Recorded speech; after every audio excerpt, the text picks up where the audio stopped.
What's up, football fans? Welcome to another episode of Whistle Talk, the podcast that takes you behind the stripes and into the world of football officiating. On today's show, I'm joined by viral coaching sensation Kurt Hines. The 27-year veteran shares his people-first philosophy, discussing how he builds relationships and motivates his players. He gives insight into the world of working with coaches and officials, plus his take on potential rule changes to help grow the game. Don't miss Coach Hines' valuable perspective with over 2 decades of being on the sidelines. That's coming up next on Whistle Talk. Are you a football fan? Have you ever found yourself wondering what in the world was that ref thinking? Well, Mike D, the referee, is here to help. Join me on Whistle Talk as I talk to professionals on the field and in the booth to help you understand what is going on inside the mind of a football official. All right, ladies and gentlemen, welcome back to the next episode of Whistle Talk. Today, I have the privilege of having with me Coach Kurt Hines. Coach is coming to us from the West Coast, so we got another East Coast, West Coast type of show coming here.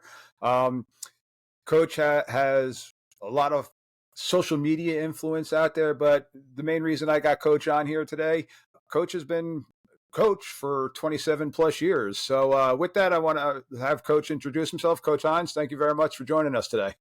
Mike, thanks so much for having me. It's always a blessing to connect with great people, especially being born and raised the East Coast myself. There's a certain brotherhood or just a kindred spirit to someone from the East Coast. So I appreciate you having me on. Real brief bio. I am an expert and a guru at nothing, but passionate about everything. I think we live in a day and age where there are so many self-proclaimed experts and gurus. I'm neither of those. Never have been, never will be.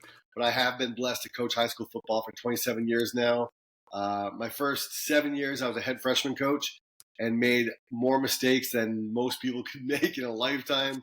But through that, learned a lot. And over the years, I've coached with some great men who have helped me become a better man and a better coach. And I've coached with some jackwagons who I would never want to step on a field with again, but have also made me a better man and a coach. As all of us go through in life, you kind of learn from the good and the bad. Married to my best friend for 30 years. We just celebrated our 30th anniversary. We have 3 daughters, 1 son. Our son is now Congratulations. coaching. Thank you. My son is, when I was a head coach in New Hampshire, his junior and senior year, I had to coach against his team, which was heartbreaking.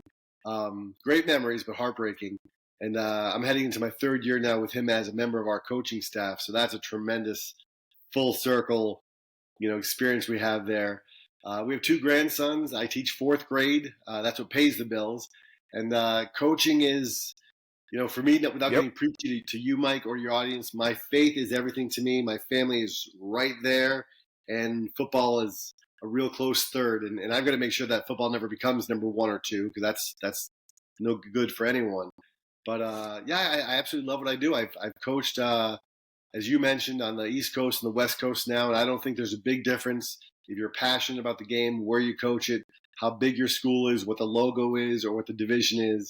If you coach for the right reasons, you're going to win a good number of games, and you're going to win some hearts and change some lives. So just like yourself with the coaching and officiating, we don't do it for the money. We do it for the lives we touch and the lives that help touch us and bless us. Well, I love it, Coach. What you're saying, what you're preaching, it's fantastic. And again, that was the main reason why I wanted to reach out to you, and I was hoping to get you on, because I couldn't agree with you more. I officiated and coached with some people that have had huge influences in my life, both positively and negatively. And I agree with you that I feel that that's made me into a better person, and hopefully I'm continuing to grow as a better person, because my kids are 12 and 14 years old, so I'm looking to be the best influence I can on them. And there's coaches in my lives, teachers in my lives, still influencing me to this day. My old high school coach, God rest his soul, was one of the most profound people in my lifetime. So it shows you just how not only the sport of football, but all sports and all walks of life get changed by the people that you're associating yourself with. So that's great stuff.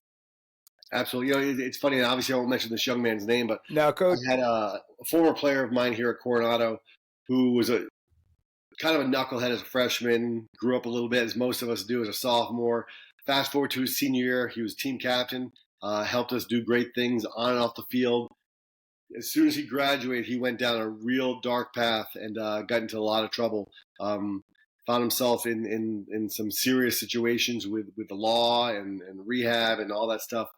Yesterday, he and I sat down. He's in a halfway house now, and he and I sat down for about 2.5 hours and just had lunch together.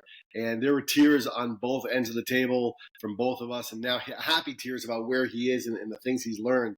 And he gave too much credit to me, sharing some of the things that I had shared while he played for us. But it's a blessing, because if we can be a light in someone's life, especially when they're in the dark moments, and they can remember back to, Mike D or Yeah. Kurt Hines or whoever, and then that's a life well lived. Absolutely. So now, Coach, I do have to bring up, you had a video that a couple of years ago was a very viral moment, viral in the social media term, not viral as in bad, but something that just kind of blew up for the social media world. Do you mind talking us through that a little bit? Yeah, not at all. It was one of those things that, as a football coach, I have a biased opinion. I think, well, football is the greatest sport to mankind. It's not for everyone. It's a beautifully violent and a violently beautiful sport.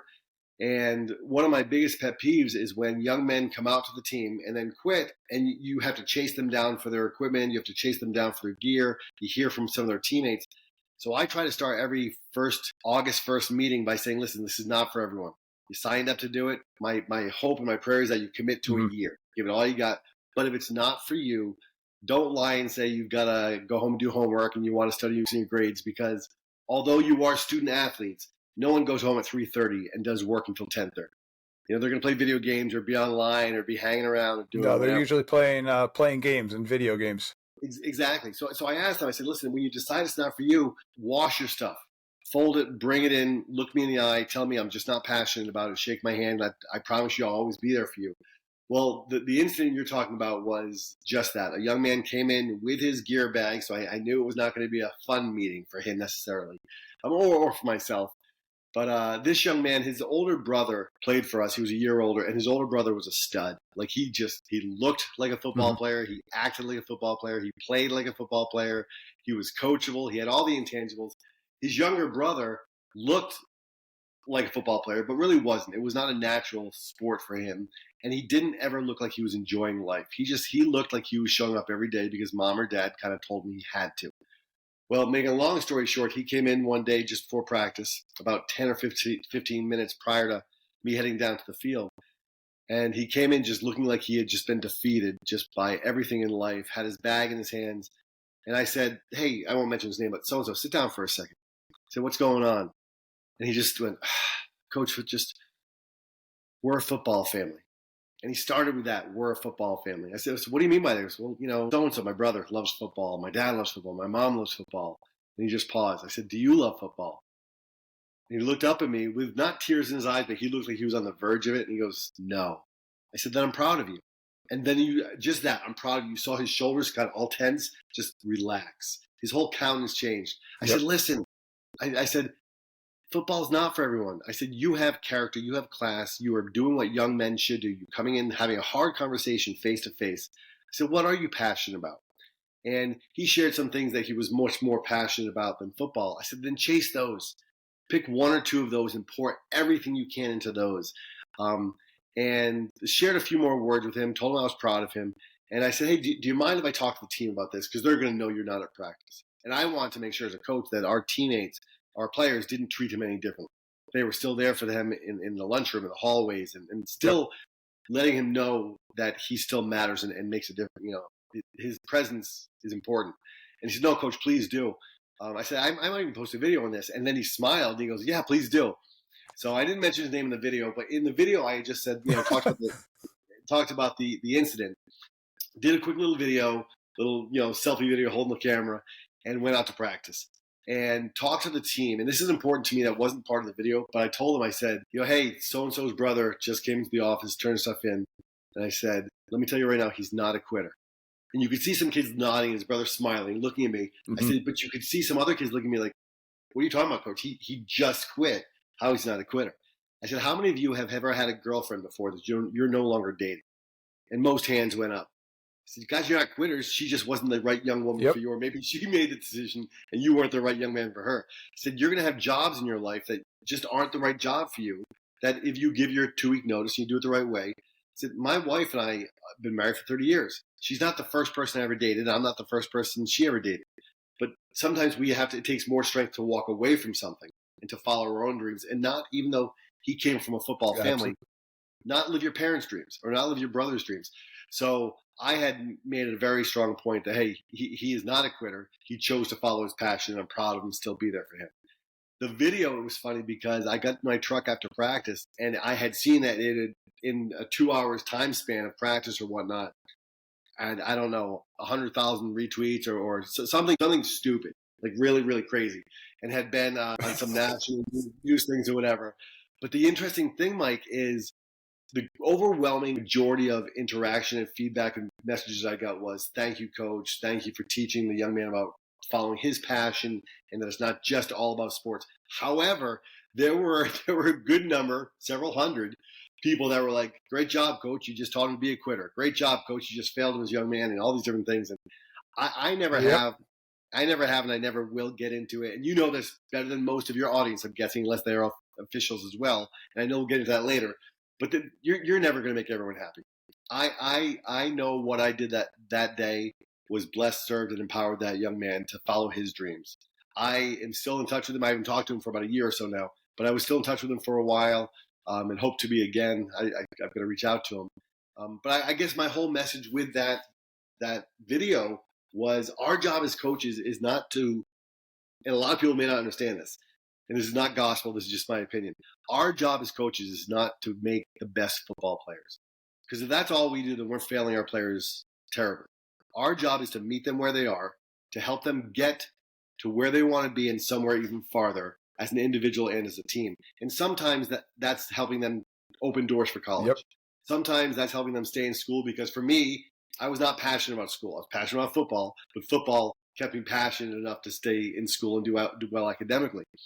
I think we need to, as coaches, realize that it's our job to serve our players.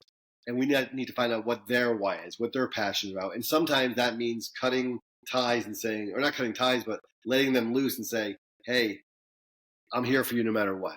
No matter what you do, whether you play football or not, I'm here for you. And that was an instant that I hope I don't forget. Yeah, no, I could definitely see that being ingrained with you for a long time. And it's amazing, too, that I'm sitting here talking with you about it, because we just had a scenario in my son's Little League baseball, 12 years old, win at all costs mentality by another group of coaches, to a point where they were sitting kids in a championship game because they weren't the best players out there, where the other team was playing all 12 kids. Everybody batted, everybody got equal time in the playing field, and they ended up going 3 games with them, and they fought tooth and nail. And I truly believe that those kids, although they lost, got a better experience out of that championship run, those 3 games, than the team that won, because there are 3 kids on that team who didn't see the field.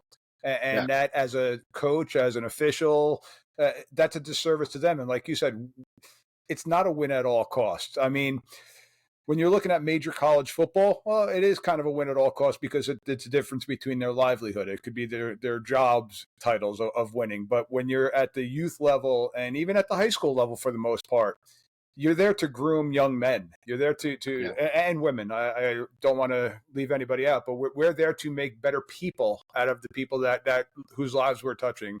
And I still Amen. feel the same way as an official. I'm there to try to make that game better. I'm hoping that the players don't remember me, that they remember the game and the camaraderie that they had, and different things like that. So that's my goal with being an official, is to try to still give them the best experience, while showing sometimes things aren't going to go your way. How are you going to overcome adversity? Okay, I got you on holding that time. What are you going to do the next snap? Are you going to complain about it, or are you going to go back out there and play football again? So it's Exactly. different things like that. And you said it before, this is the best sport out there, hands down. And I'm coaching basketball, baseball. I was involved in lacrosse. I love all the sports. This is the best team sport around. I agree. And I So, tell I'm sorry. I was going to say, I tell our staff, and I try never to use my staff because it's not my program. I'm blessed to be the head coach now for however long God has me there. But I tell our staff all the time, like, we've got to be servant leaders. Our job, if we show up every day to just make better football players, it's time to hang up the whistle. We've got to help them. And in the process of doing that, we will win some more games. And there's no hidden agenda. We want to build champions Hmm. on and off the field. As simple as that. That's our goal. Yep, absolutely. And by doing it the right way, like you said, you are going to win more games than you don't, because of the character that you're building and the kids learning how to deal with the adversity and not pointing fingers and working to improve themselves. So those are all the life lessons that do create the true champions. And a lot of times it does correlate into a championship game and things like that. So 100% agree with that. So now, Coach, I mean, what you're saying, I'm really enjoying it. I love what you're saying. How do you go about dealing now? I mean, you're teaching at a fourth grade level, so you're working with some younger people, and then you're going out and you're trying to motivate these high school juniors, seniors, and stuff like that to go out there and to give it all they got. What kind of motivational techniques do you try to work with them and to keep them involved in the game? Yeah, it's funny. There's not a lot of difference in my opinion, in my experience, having taught elementary school for 29 years, going to my 27th year or 28th, whatever it is, coaching high school football. Often people will say, "How can you go from teaching the little ones to coaching the big ones, and what's that like?" And I think all people, myself included, you, your listeners, we're all the same. We want to know that our presence matters. We want to know, my fourth graders want to know, our football players want to know, when they show up to class, when they show up to practice, they make a difference. When they're not there, their presence or their absence is felt. The motivation comes in through one key word for me, and that's relationships. I had a coach several years ago. I was speaking up in LA, and a coach came to me during a breakout session, and he's like, "Coach, I just have some questions about culture and stuff." And I hadn't looked down at his hand yet to see if he had a wedding ring. But I said, "Coach, are you married?" And he goes, "Yeah, I am." I said, "What's you and your wife's team logo?" He kind of looked at me a little bit. I said, what's your motto? What's your mission statement? And he kind of looked at me. I said, here's my point. I said, I think with the best of intentions, so many of us overcomplicate things. You and your wife probably have a great relationship because you spend time together. And I think as coaches, we just need to spend time with our players. And that is hard to do during the season because, as you know, having coached, you have a practice plan. It's scripted out, and you have 5 minutes for this, 15 minutes for this, 10 minutes for this, 20 minutes for this, and it's just go, go, go. And you can connect and smile and touch base with your young men and young women, but it's difficult. For me, one of the things I love about coaching is the off season, because I can, in the weight room, connect with the players a little bit more, work out with them. They're going to see me succeed a lot. They're going to see me fail a lot. They're going to see me sweat a lot and just do everything in between. But that's the secret for me. And motivating people is when you have a connection with them, when you build a relationship with them, there's a vested interest. And the players, just like my fourth graders, but especially high school student athletes, they're not dumb. None of them. They may act as sometimes. They may do things that make us think, man, there's not much up top. But they're not dumb. They know when a coach is interacting with just the studs and not the children that struggle a little bit more. They know when a coach is going to ride their tail when they mess up, but give a pass to the stars. Or they see what we do. And I think we need to be very transparent and let them know that we love all of them. We're going to love them all not the same, because they're not the same. We're going to love them all differently and get to know them personally. But that's one of the biggest things for me is getting to know your players. Find out what motivates them. Find out what makes them tick. Find out what their goals are. And then try to push them as much as you can to achieve their goals. So 27, 28 years of coaching experience. How often do you run into former players now? And some of them may even be colleagues, and they still call you coach. Yeah, it's all the time, and it's such a blessing. My wife and I, we joke about it. Growing up in small town New England, with 4 children, we couldn't go anywhere we lived in New Hampshire, Massachusetts, Maine, Rhode Island, Connecticut, New York, New Jersey, without being somewhere as a family and someone recognizing me, whether it's a former player or someone I coached against, whatever it was, or coached with.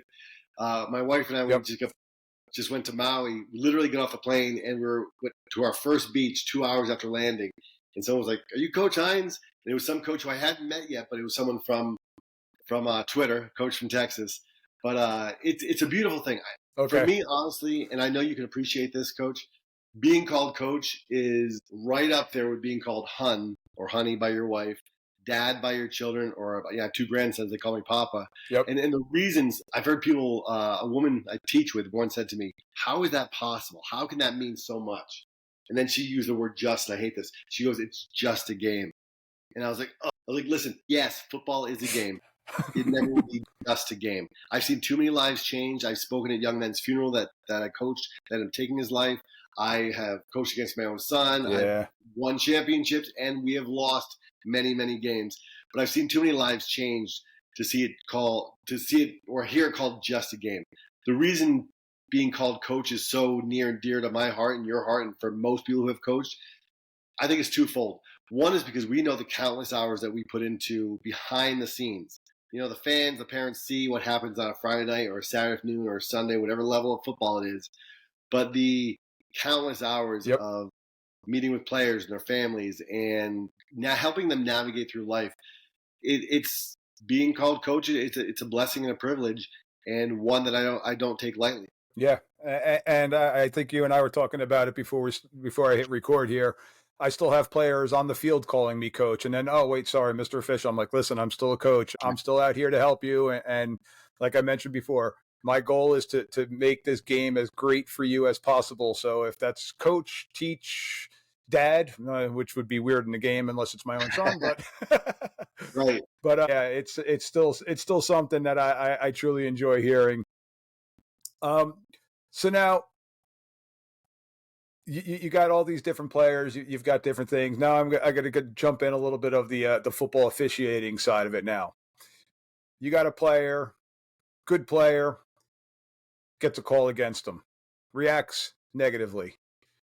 What are some techniques that you use to help get this player back in the game, get his mindset back in the game, and not on either the negative outcome or that it's the official's fault or whatever it may be? What are some techniques that you'll help motivate that player at that moment? Yeah, I pull them off the field right away. As soon as an official says, "Hey, so and so's getting chippy," or sometimes you see it and you're expecting a flag, and like you said, sometimes the officials don't throw the flag. They let the game go, but they have a conversation with the young man going back to the huddle. I get him off the field right away so I can have a eye-to-eye contact, 12 inches apart, really close, and not grab their face mask, but kind of hold them by the shoulder pads and say, "Breathe, calm down." Or, and this goes back to the relationships, getting to know what makes them tick. Some young men and young women come from, and this as well, doesn't matter where you live, East Coast, West Coast, middle of the United States, affluent, dirt poor, whatever it is, there is abuse, neglect, anxiety, depression, you name it, in any Mm-hmm. and every household. We're all going through something. Now, I'm not saying there's neglect in every household or abuse, but everyone's Yep. dealing with something. So I think when we get to know our players on a personal level and we see them respond or react in a way that is not the character that we want to put out there as a program, get them off the field right away. And personally, I don't like getting off the field, screaming at them and saying, "Go sit down," because then they're just stewing in that negative thought. I like coming off right away, talking to them, Yes. letting them breathe. Are you good? Communicate, and then just making sure they go back and don't let it happen again. We had an incident this past year. This past season was a tough one for us. We only won 3 games, but it was a beautiful season. We only had one returning starter. We were really young. Starting quarterback broke his collarbone. All these different Okay. challenges came our way, but it really helped us as a Ooh. coaching staff to make sure we're coaching every single level and getting players ready that shouldn't have even been on the field in that varsity game in that moment. But that's all we had. That's who we had to run with. But we had one of our stud running backs. Just something happened, after a tackle, and he just slammed the football down. Now the other team was more of the aggressor, so the official didn't throw the flag on our guy. I kind of felt like he should have, but I wasn't upset with that. But right away, I pulled him off the field. I know I know his background. I know what he deals with at home. So I know pulling him off and screaming at him there would have just set him off completely, or he either would have gone off the Yep. deep end or just collapsed inside in his own shell. So I just pulled him over. I said, "Just breathe. Just breathe." He goes, "Coach, I need to be out there." I said, "I know you do, but you're not going back out there until you and I have a conversation." And so sure enough, the running back I put in to take his spot fumbled the very next play. So he's like, Coach, I need to go back in there because he was also a linebacker for us. Ah, I'm like, and I won't say his name. I said, you're not going back out there until we communicate. And it wasn't a long conversation. It was probably a 30-second conversation, whoever it was. So we missed one offensive play that we fumbled and the first defensive play in that series. But I think as coaches, we have the unique opportunity when we see things start to escalate and go south, whether it's a bad call by the official that we think is a bad call, or it's a character issue by one of our young men, or whatever it is, we have that opportunity to escalate that situation or to de-escalate it, to ignite that fire or kind of put it out and kind of rein them back in. So I think it all goes back to, once again, if we just show up and treat our players as simply players, it's going to be really hard to navigate those tough game time situations. If we treat them as the human beings as they are and get to know them, it's going to make that so much easier. So the game time stresses aren't really that big of a deal because we've built a relationship where we know we can have a brief conversation because we've had much longer ones prior to that. Yep.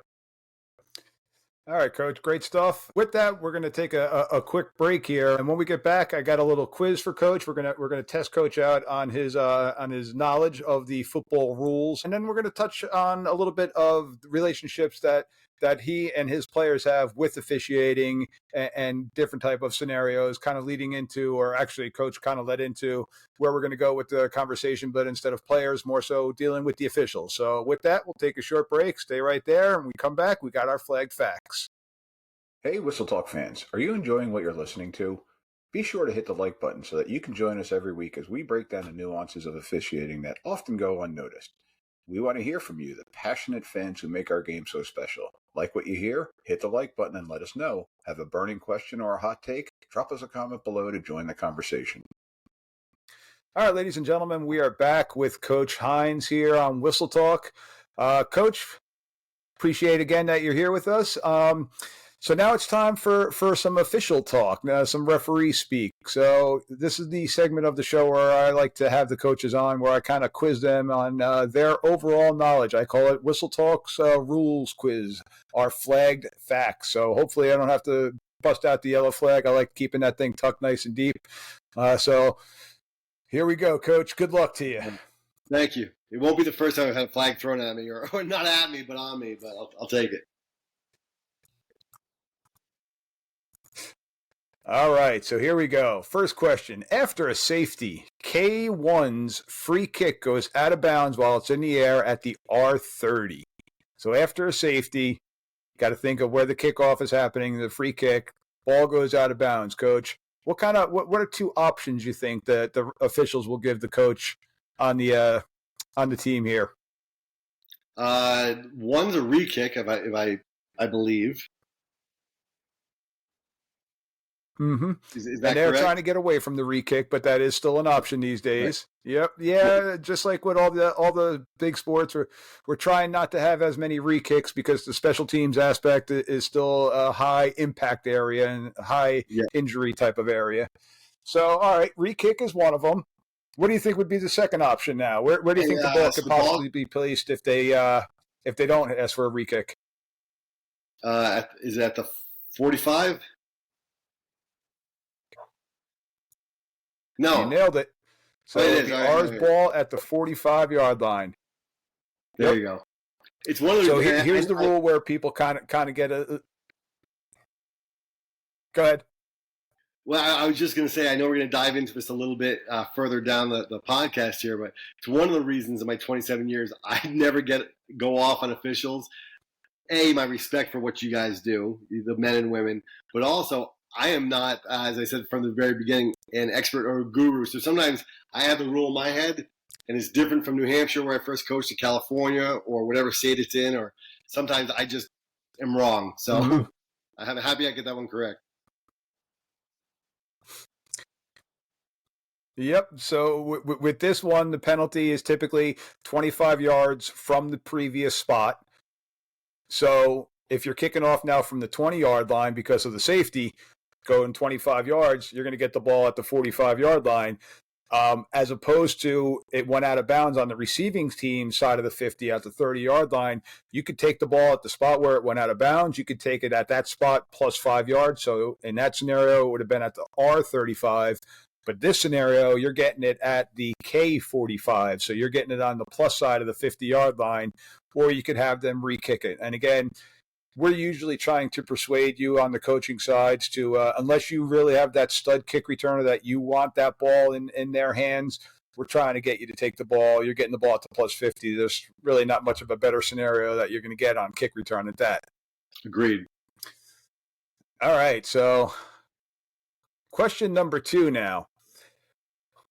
The offense, start of a new series, the offense can designate where the ball is spotted in basically 6 scenarios. And what I mean by where the ball is spotted, where the ball can be placed between the hash marks, Coach. So there's 6 scenarios where this truly does come into play. And I'll give you a hint. One of them's after a touchback. So the ball gets kicked into the end zone on a free kick. You got a touchback. Offense can pick. They want the ball in the middle of the field, right hash, left hash. Coach, you think you could hit the other 5? Or Probably as close not. to getting the other 5? Probably not. It's after a touchback where we can place the ball. Yep. Is a spot foul one of them? No, it actually is not. It's not. It's not. So I'm showing true colors So, here. all right. So how about when you're going for after you score? Oh, so for a field goal. Yep. Or field goal and Well, or not 2 for a point field goal, but for the extra point, for the try. for the try. I'm sorry, for a try or and or Yep. 2-point conversion. Correct. Would Correct. that be the same for a 2-point conversion? Yep, and a lot of There's no- teams, especially if they're going for 2. We'll opt Yeah, for a that, lot of teams with a 2-point conversion, they want the ball on the hash because they're running some type of flood route or sprint out type of rub route that they want the extra space with, so they can kind of spread everybody out. Yep. I love how you use the air quotes. So for yeah, rub Coach, route. this one's a tough one. I it's not a pick, I swear. So we got 6 scenarios. The first one is a try, so that's your extra point or 2-point conversion. Second one is a kickoff, and this one actually is a funny one. You can kick the ball from wherever you want between the hashes. And I'm an umpire, so I'm out with the kicking team, and I'm out with the kicker. I always got to check the ball for Deflategate, making sure that they're using the proper football. But I always ask the kicker, where are you kicking from? Yes, absolutely. And you being from the Boston area, so Originally correct. But correct. I asked the kicker this past year, and it happened that he was a freshman, and it was his first varsity game. I'm like, all right, son, where are we kicking from? And he's like, I don't know. Where can I kick from? I'm like, well, okay, you got to kick from the 40-yard line, but you could kick anywhere between that hash to that hash, anywhere in between. And he's like, oh, well, where would you kick it? I'm like, son, that's completely on you and your coach. I can't give you that one. I love that. You get to pick where the ball is spotted from a kickoff. So you also now get to do it from a safety for the same reason. We got a free kick. Okay. Here's one that many people don't know. You get to pick where you want the ball after a fair catch or an awarded fair catch. So anytime your team catches a fair catch, you could pick that where you want the ball. So if that kid fair catches it and he's down the numbers, you could have the ball placed on the opposite hash mark if you so choose to. If you're a very one-sided team where you're throwing the ball one way, you could put the ball on the opposite hash after that fair catch, but it must be caught. It can't just be a deke fair catch where they're faking it, or an awarded fair catch is when, say, you have kick-catching interference or something like that. Do you see that often as an official, where teams will ask to place it somewhere else after a fair catch? I can honestly say I think it only happened one time. Okay. So I think it only happened one time in my career. Touchback. So yeah, it is one where people don't truly know that rule, and they just assume that's where they're getting it. And as an official, to keep the game going, I'm usually not asking. If the ball is spotted, if it's fair caught near a sideline, I'm going to put it on that hash until the coach says, no, we want it in the middle, or we want it on the far hash. So we're looking to keep the game going. All right. So after a touchback, which we mentioned, and now the start of each series in overtime. Okay. Anytime you start the new series, you get an option of where you want the ball placed because we don't have a kickoff. Mike, I hope, and I'm certainly going to. I'm a fan of yours already. I'm going to be following you and listening to your podcast. But I love this segment because part of me is embarrassed that this was this challenging for me. But in all seriousness, it's a beautiful, painful, but beautiful reminder that a lot of us, I'm speaking for myself as a coach, but a lot of us know our trade really, really well as coaches. And we know the rules for football, but when it comes down to the intricacies and all these different details, I didn't do well here, obviously. So I actually enjoy this. And this is why you do see the officials and your better crews are going to kind of huddle up and discuss it and make sure that we have it right because we want to make sure that we're giving you guys the correct options on the sidelines. Now, a lot of them are simple. You false start, you're going to see the head referee. He's going to wind it, move it back, and 99.9% of the time, that's a penalty that is accepted. So we're just going to kind of pick the ball up, spot it, and go, unless you're telling us no, no, no.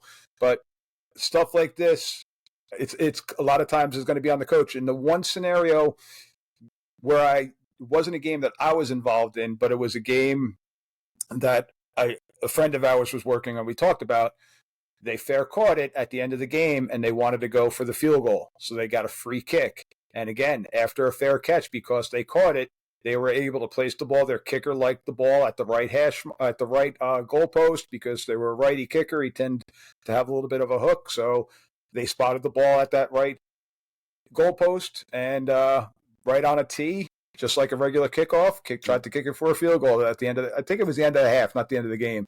But the coach knew that fair catch rule at the end of the game, getting a free kick option. Love it. Love it. All right. So we got one more question for you, Coach. And this one I'm kind of bringing into play because I've had on a couple of UFL officials lately, the United Football League, the XFL hybrid now that combine in the USFL.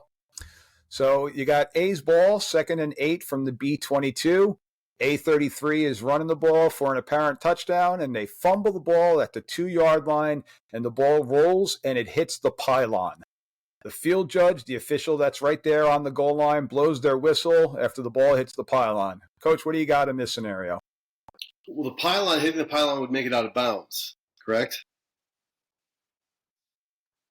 Correct.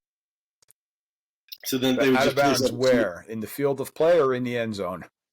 Field of play, if I'm not mistaken, but I may be. It is the end zone. The pylon is out of bounds behind the goal line, so it's a touchback in this scenario. Wow. So the high school rules, the college rule, and the NFL rule, which they are talking about changing, if you fumble the ball out of bounds, it becomes a touchdown. And because this one hit the pylon is part of the goal line. So if you think about a runner who dives and extends their arm and the ball hits the pylon, we're going up, that's a touchdown. So right. It's the same concept as that aspect. So the pylon is part of the end zone and it's out of bounds. So in this scenario, the ball would have been hitting the end zone out of bounds. So it's a touchback. B's going to get the ball at their own 20-yard line. Wow. All right. Love it. Coach, not going to lie to you, I threw some tough ones at you tonight. Well, in all seriousness, I appreciate it because I know you've been in both worlds now as a coach and as an official, and it's a good reminder, as I said, that, as much as we know, we do not know it all. Never have, never will. And I could tell you that we're in the same boat. And we were talking about it before when we took our quick little break, talking about how now we're leading into our next topic here, how you pull some of your players out just to have them regain their composure if something didn't go their way. I can tell you as an official, there's times where I've missed a call or I've made a bad call. I've pulled the flag out and we walked it off. And then I sit there and I second guess myself. I'm like, should I have called that? Did I see that one correctly? And it's things now that I'm training myself on of not doing it. We're now trained, hey, see it, let it marinate before you throw a flag. So not just to be so herky-jerky and see it, I got to throw the flag right away. And that's how I was as a younger official. But now where I'm yelling at myself in my brain. I don't have that time to go over to the sideline and regain my composure. I got to try to snap out of it right away because the next snap is a completely different circumstance where I got to be on my A game. A, for the player safety, and B, I still want to call a fair game. So even when I do mess up, because I am human and I will make a mistake here and there, I got to kind of shrug it off as quickly as possible. And it's funny. I say this to the coaches that I have on. How many times have you had an official come over to you and say, "Coach, why the heck did you call that? That was a dumb call. That's a great question. Why would you call a timeout? You just wasted a timeout for no reason. That was stupid." Where Yeah, we're getting coaches yelling at us, "Why the heck? That was a stupid call. Why would you make that call? I can't believe you made that call." And we're just kind of letting it roll off ourselves and going on with our game. yeah. Well, So it's funny just too. some fun stuff there. We had a playoff game this past year. As I mentioned earlier, we did not have a great season this past season, but in California, too many teams made it to the playoff, in my opinion, and we made it into the playoffs. Um, but there was one call by a younger official where the head umpire came over to apologize for that, and he wasn't talking trash behind his crew's back, but he's just, "Hey, I'm sorry, coach, that was not the right call," and the game was well out of hand, not in our favor already at this point. And I kind of succumbed to that. Like, listen, we're not going home victorious on this one. But I remember looking at him, I said, and I forget his name, but I said, my 27 years coaching, I have never, not once, called a perfect game. So I don't expect officials to. As a coach, I don't think there's a coach that's Yep. honest with himself or herself that's going to say, "Hey, I've called a perfect game." It doesn't happen. So for us to expect officials to be perfect, that's an unrealistic expectation when we ourselves know that we're not. So it's I know I'm preaching to the choir here, but I think if more coaches realize that we coaches and officials are in this together, then a lot more egos should and would be checked at the gates before you hop onto the field, and it'd be a lot more enjoyable for everyone. Yeah, that is the goal, 100%. And I know here in Jersey, like I said, I know that I've made mistakes. We now are implementing huddle on the referee side, so we're getting game films from the teams, and we're going back and I'm watching the games again and seeing calls that I may have made, seeing calls that I may have missed, and going back and looking at it. And as a crew, we're going back and forth and texting, "Hey, Johnny, take a look at play 78. I think we should have had legal motion on that one," or "Hey, great call on that one," or "Great no call on another play." So it's something that we are still doing, and we're trying to get better. I know it's pretty much through our whole state association now that we are implementing the use of game film and going back and reviewing it. Love But it. hopefully across the country, you're getting more and more of that. And I know that a lot of people that I have talked to in different states are going and doing it. And it's modeling on what the NFL and what the college guys are doing. They're going back and they're getting evaluated every single game and going back and watching their film. And heck, they're getting it right at the end of the game. "Hey, Mike, you missed this call. Play number 13." They're coming right at them right away with it. So it's something for us to get better with. And it's a tool that we're using, same as the coaches and the same as the players, going back and watching the film. I love that. Excuse me. So now, Coach, you've been around football for a long time now. You've seen a lot of different changes in your life with the game of football itself. Is there any particular rule that you really like that has come down the pipeline in the last couple of years that you think has been for the betterment of the game? Oof, that's a tough question. I do. You look back at the good old crack blocks, and now the defensive player. The Um, highlight films. yeah, I might get canceled after this statement, but so be it. I'm not a fan of that because I think all too often. I understand I'm 100% behind keeping our young men and young women safer. Hands down, I agree with that, and I understand why that rule was implemented. However, I do think that takes away a little bit of the nastiness in a good way of the game. Um, I think we have to just keep evolving as coaches and players and officials as the game does. Um, I'm not sure about the new changes they're making in the NFL, with the kickoff and everything like that, and moving, and I don't even remember all the details about where they're having kickoff and all that. Um, I think we're losing some of the purity of the game, but that being said, it allows the game to continue to be the game that it is and not have it be banned in states. I know certain states, California was trying to ban tackle football, which I think is an atrocity. None other than that, Hmm. there aren't many. How about for you? Do Okay. you have one? Do you have Um, one, or are you able to say that as an official? no, I don't think it's a problem. There's definitely one flag that I love, or one rule change that I do love, is the intentional grounding rule. I had been calling for that for hundreds of years from back in the days, because the whole idea with quarterback out of the pocket and throwing the ball away is player safety. Where at the high school level, we were the last ones to implement that being allowable in the game. Every other level, okay, you break the pocket, it's not there, get rid of it. Now, there are still certain circumstances, but for player safety reasons, I was always a proponent for that one. Um, I will tell you, I have crossed the coach official threshold now, where I do like the crackback block and the peel back block, only for the fact that I've seen I've seen it done correctly, and how it still can be a big block without it being the blow up type of play, because we are still Yeah, having blow up types of plays all over the field, where kids are looking at each other and seeing what's coming, and just Jimmy is just a mountain of a man, and Johnny might not be as physical as that person. So we're still getting those big plays and those big hits happening. Again, our crew, we like to keep the flags deep. Just because it's a big hit doesn't mean that it's a foul. yeah, And unfortunately, I've worked, and more on the younger levels, I've worked a freshman game where the official came over to me. I was acting as the head official in that game, and he's like, "Mike, it just didn't sound right." I'm like, "Well, did you see it?" He's like, "No, I heard it." I'm like, "We can't call that one," and I ended up waving the flag off, which I hate doing to my counterpart. I'm like, I forget the individual's name off the top of my head, and I wouldn't say it anyway. But I'm like, hey, listen, we got to see it before we throw it. I said, these kids are big and fast. They're still allowed to hit. It is still a violent contact sport. yeah, I said, if you don't see it clearly, we're better off not calling it than calling it. So let's make sure we get that one right. yeah. So, and luckily enough, the opposing coach, whose kid did get hit, said that was the right call. I was hoping for the easy 15, but that was the right call. So we did get it correct in the end, which is always the ultimate goal.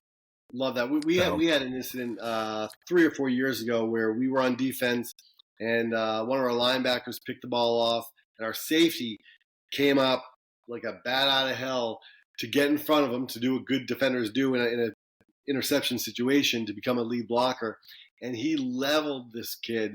Um, yep, and unfortunately, it was not helmet to helmet. Um, and he was facing him, so it was not a defensive player, and he was near the play. He was near the ball. So the kid went down. No flags were yep, thrown, and I kid you not, Mike, no flags were thrown. The young man was on the ground for about 4 or 5 minutes, not unconscious, but couldn't get up. And after about 2 minutes of their coaches yelling and screaming, literally after about 2 minutes, then they threw the flag and kicked our kid out of the game, which would have kept him out of the next 2 weeks' games, I believe it was. And I was just irate with that. I realized in that situation, I did ask the official to come over and talk to him. Like, how are you throwing a flag 2 minutes afterwards? It's because so and so on the other side of the line is just, he's a coach, I know, but and just, he did. It seemed like he wasn't even comfortable with it himself. But what I did, and I suggest that other coaches yeah, do in those situations, was I waited till Saturday morning and I sent the huddle link to the head of the CIF and said, "Dear so-and-so, please take a look at this. I know it's not going to change the outcome of last night's call, yep, but if we can make sure that this young man doesn't have to sit out 2 games." And they did reverse it. Not the call during the game, but the consequences of, if you will. So I think the game happened so fast. I actually realize now I've lied to you. I did officiate one game. I officiated a game last year towards the okay, towards the end of the spring season. It was a powder puff game. Even so, I had many of our staff and I were acting as officials with these young women playing powder puff. And I remember looking around. No matter what call we made, 50% of the people there were not happy with us. It was just and I was like, man, it's like these yep, officials, they can never get it right. No matter what you guys do, half of the people are going to be upset with you. Half the people, and the game happens, and I realize the game of high school football, as great of athletes as these young women are, it's not as fast as the game of football itself when you have people trained to play that game. Um, so I remember sitting there at a powder puff football game thinking to myself, I need to stick to coaching. I need to stick to coaching because you guys don't get paid Yeah. enough to do what you do. It's funny because back in my coaching days, I actually used to always wear. I had from a Five Below store a referee shirt like what's hanging up behind me that I used to wear on Halloween with some blind glasses and walk around with a walking cane, being the blind referee. And here I am. I converted, Yeah. so I You know do what's have funny too? 20/20 vision now. I can say that. I wish more coaches and parents understood this. I speak to our parents often at the beginning of every football season, talking about our program's goals and expectations and the ins and outs of who we are. And I talk to them saying, hey, listen, you don't know who's sitting next behind you. When a young man in our program makes a bad play and you Yep. scream about him, his grandmother or mother or mom or dad could be sitting just behind you in the bleachers. When you yell at a coach, my spouse could be sitting just behind you. And I don't think enough coaches or parents understand that. I'm sure there are times your wife might go to a game or your children to see you officiate. And they're just as proud of you as my wife is as proud of me as a Yep. coach, as my kids are proud of me. I think more people need to go to the stands and just enjoy the game. Let the coaches coach, let the officials officiate, let Yeah. the players play, and just be their sons or daughters or spouses' biggest fans and leave the negative comments for the car ride home if you feel like those have to be made. Coach, you sound like the NFHS card that we have to read pregame to everybody. I love it. But no, it's so true because, and I have caught myself. And one time as a coach, I was up in the press box when I was coaching, and I was yelling, "Got to get so and so off the field. He's killing us right now." And grandma, who had flown in to see so and uh, so play that game, heard the comments, and she turned and she had some choice words to say for me all the way up in the press box, and it was a humbling experience. And at the time, I don't even think I was married at the time, so I definitely didn't have any kids at the time. So now, as a father, thinking back to it, it crosses my mind. What if that was my child? What if that's my kid out there that somebody is screaming and basically berating? And I yep, caught myself and I went down at halftime of the game and I walked right over to her and I apologized. I'm like, ma'am, you are 100% correct. I apologize. That was very unprofessional of me. And as an educator, I need to know better, let alone as a coach. So I'm going to go into the locker room and apologize to your grandson about that. So she I was love that. appreciative of it. And then we ended up getting blown out in the game. So she had some other choice words at the end of the game, but that's a whole nother scenario. But That's funny. no, but I love that it you is so took the true. time. I mean, I'm go sorry. ahead. I'm sorry. I love that you took the time. I think I love everything about the game of football. But once again, and I don't know if I said this earlier or not, I think the game's overpopulated with cocky, arrogant, self-absorbed coaches and sometimes players, and maybe a handful of officials, but usually not. You know, and I think there's great beauty and strength when we mess up in owning it and looking at the individual coach, player, official, whatever. And like, hey, I'm sorry, or whatever the situation may be. So I love that you did that. Yeah, yeah. I am not ashamed to eat humble pie, and I'm working on teaching that to my kids at the house. They're both very highly involved in athletics and sports, and my son, things come to him very easily, and he would sit there and look at, most recently, an umpire in baseball, and I'm like, I said, you don't do that, even if you disagree. Get over here, let's go. Yeah, And so he's learning that, and sometimes he needs that humble pie to remind him, okay, the game's a little bit bigger than I am as an individual, and I got to be a team player. And my son also pitches. I'm like, if you're going to sit there and complain to the umpire, what do you think is going to happen when you go out on the pitching mound next time? He's like, oh yeah, yeah, good point, Dad. yeah. No, Well, it's the same thing. I always tell our quarterbacks: don't ever say to the offensive line, "Block for me," because in my 27 years coaching high school football, I've never seen an offensive lineman turn around to the quarterback and say, "Make a better pass," or pull the ball in that situation, whatever it is. So, yeah, I think it's about being yep, humble enough to know our strengths and humble enough to know that we don't know it all and never will. that is 1,000% correct. Well, Coach, we're getting close to the end of our time frame here, so I don't want to keep you much longer. I do want to allow you, because you definitely helped us out here and take the time out of your life to jump on the show. you got a pretty big social media outlet out there and a couple of websites and stuff like that. You want to tell our listeners about what you have going on other than the football aspect that we were just Yeah, talking about? it's I love social media. I know I think social media gets a bum rap sometimes, and people complain about always being buried in our phones, and I think there's a negative side to that. But our fathers grew up having a newspaper in their hands, so it's just a different source, if you will.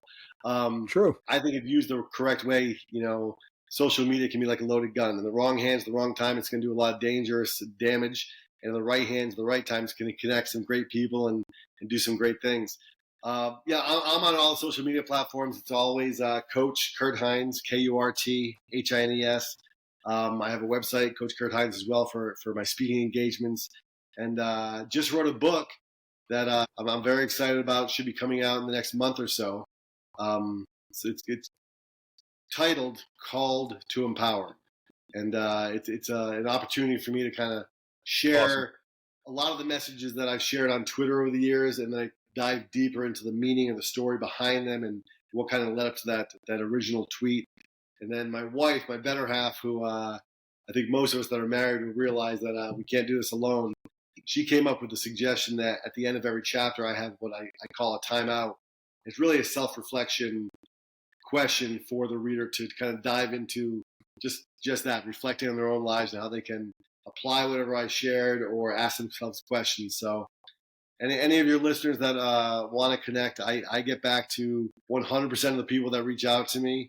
And it's for me, the last thing I'll say before I get preachy is life's all about connections. It's about making a difference in people's lives. So being able to be on your show, Mike, is a blessing, and I appreciate it. And for all your listeners, I appreciate them listening to what you do and having the guests on that you have on. So thank you.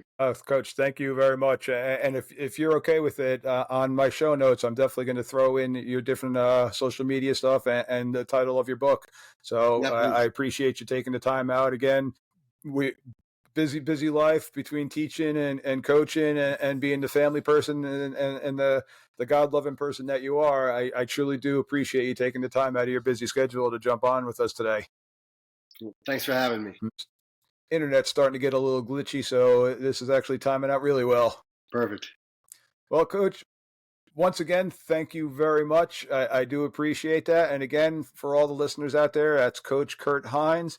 I will have all the social media tags and information out there for you. Coach, thank you again. Best of luck during the season and best of luck with everything else that you have going on in life. I truly appreciate you. I appreciate you. I wish the best of the family, Mike, and let's definitely keep in touch. Absolutely. Thank you. If you're enjoying today's show and you want to show your appreciation to Mike D, you can buy him a beer by clicking on the link in the show notes or go to buymeacoffee.com/Mike D the referee.